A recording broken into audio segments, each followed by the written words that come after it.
Saudara, sidang lanjutan kasus kematian Prada Luki Namo kembali digelar di Pengadilan Militer Kupang, Nusa Tenggara Timur. Sidang kali ini menghadirkan dua orang saksi, yakni Dr. Daryrsud Air Lamo, Kabupaten Nagekeo Kandida Abiana dan Gede Adirastu. Dalam proses persidangan, satu orang terdakwa Letu Ahmad Faizal juga hadir. Kas perkara yang berkaitan dengan meninggalnya almarhum Prada Luki akan dilaksanakan secara terbuka untuk umum, mulai dari awal pemeriksaan sampai dengan putusan. Jadi kami tekankan bahwa sidang dilaksanakan terbuka untuk umum. Apabila ada pihak-pihak yang mengatakan bahwa sidang dilaksanakan secara tertutup, dapat kami sampaikan bahwa hal tersebut tidak benar. Apa saja yang terungkap dari persidangan Prada Luki hari ini? Sudah ada jurnalis Kompas TV Putu Trisnanda dan juru kamera Roy Ilman. Putu, fakta apa saja yang terungkap dari keterangan dua dokter yang jadi saksi hari ini?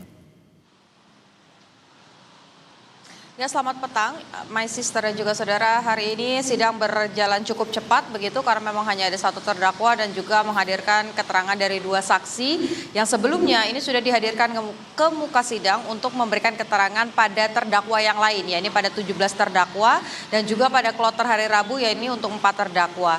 Nah, pada hari ini sebetulnya keterangannya ini masih kurang lebih sama begitu, membenarkan kemudian juga mengerucutkan kembali bahwa memang penyebab dari kematian Prada Luki Namo ini disebabkan oleh 3 hal, di mana yang pertama adalah infeksi yang cukup berat begitu, baik ini yang kemudian terjadi di luar dan akhirnya berdampak pada organ-organ yang terjadi di dalam, dan ini kemudian juga menyebabkan beberapa organ tidak berfungsi seperti ginjal, kemudian juga paru-paru.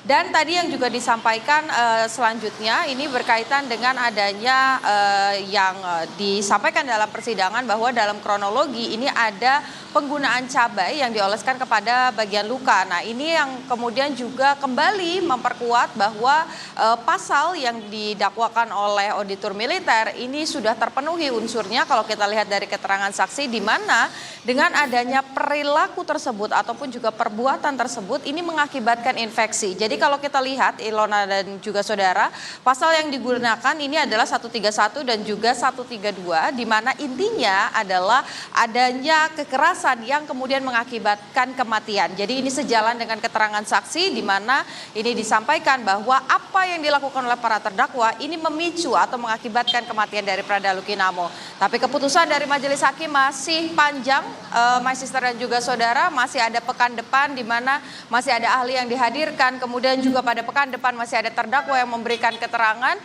Semua keputusan kembali ke majelis hakim, tapi satu yang pasti keadilan ini dinantikan oleh pihak keluarga. Dan besok proses persidangan untuk 17 terdakwa akan digelar di jam yang sama, yaitu pada pukul 10 waktu Indonesia bagian tengah. Ya, kita tunggu kelanjutannya besok. Terima kasih Putu atas laporan Anda. Selamat kembali bertugas di sana.